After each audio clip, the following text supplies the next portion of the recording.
Alright, you guys, it looks like we have another leak, and I put leak in quotes because at this point, is it really a leak or is the call coming from inside the house? I feel like stuff always happens to, in quotes, leak at a very convenient time, if I'm being honest and if I am being real with you. Of course, this was posted by no other than Sematically on Twitter, and Sematically even tips Amanda Panda 2596. So I'm assuming that that is the original source of where this was first pointed out, but of course Sematically also sharing it on here. It looks like we have both cast and build mode assets for everything with The Sims 4 Horse Ranch. Maybe not everything, but I'm assuming all. And this is a really bad leak. I'm actually thinking that this is unintentional. And normally at this point, I kind of just assume that everything is intentional, especially these leaks, because they just happen at very convenient times. But we are a month away from the pack release, guys. A whole month away.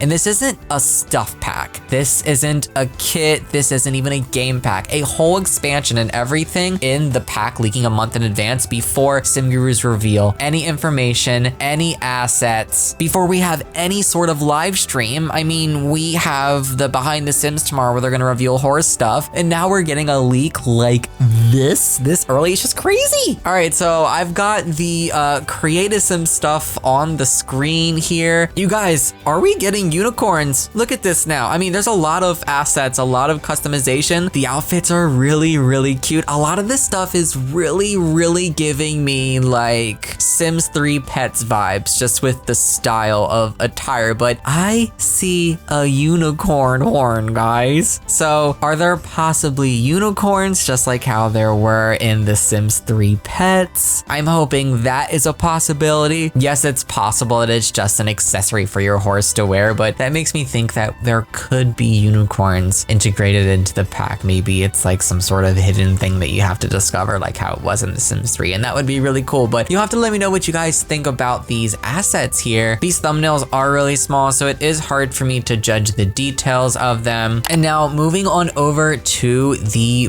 build assets, guys. Lots of variation in terms of wallpaper, and I believe flooring as well, and hoping that we can actually paint the ceilings now, hoping that those are customizable. So, you know, judging by the trailer and some of those screens, I'm sure some of these swatches here can be applied to ceilings as well, if that is true. It's really hard to see, but like, I think I see a new chicken coop. I don't know if that's like decor or functional. It's 6 rows up from the bottom and it's on the far left. It really looks like a chicken coop, but that thing is so tiny, it's hard for me to judge. We did see it in the trailer, but of course I'm excited for some new cabinets and countertops as well. We have a new bar stools, a brand new upright piano, which we did also see, barn doors, a plethora of new windows, lots of those. And of course, they don't go easy on the doors. We usually get a lot of those with the packs too. I feel like just looking at it, there really isn't much in terms of actual gameplay objects though. I don't know. There's a lot of missed gameplay opportunities. Even one simmer in the replies comments on the rocking horse or the mechanical bull. I can definitely understand the disappointment. I feel like this is probably going to be one of the worst expansions. Not the worst, not the best, but it's probably going to be on the lower side, at least for me. Yeah, there really isn't much in terms of new gameplay. I feel like they're constantly just reusing, you know, old animations that we already have. We're just getting new bars, you know, new chairs, new things where there's already animations. We need new objects, we need new animations. And I know that those can be kind of time consuming and resource consuming, but it's like, what are the point of expansion packs if they're not expanding the game? You know, they don't live up to their name. So I can definitely say that I am a little disappointed here. Honestly, I feel like the main focus in terms of new gameplay is literally just the horses, riding the horses, and then the nectar making, which they're going to highlight what the new gameplay is and, you know, the new animations, the new functionality and the key features. And that was kind of like the main selling point of the pack, was just those two things kind of. They didn't even really go into into much detail about the mini sheep and mini goats, so I honestly don't even really expect much with them. Gonna say it still feels like a game pack. Yes, there's a lot of build buy. Yes, there's a lot of cast, but in terms of the gameplay that we're getting, it's very much so a game pack instead of an expansion. Share your thoughts below on all the assets you guys see here, and let me know, do you plan on pre-ordering? Do you plan on picking this thing up? I love you guys. Of course, if there's any more news or in quotes leaks, I'll be back as soon as possible. Take care. Happy simming.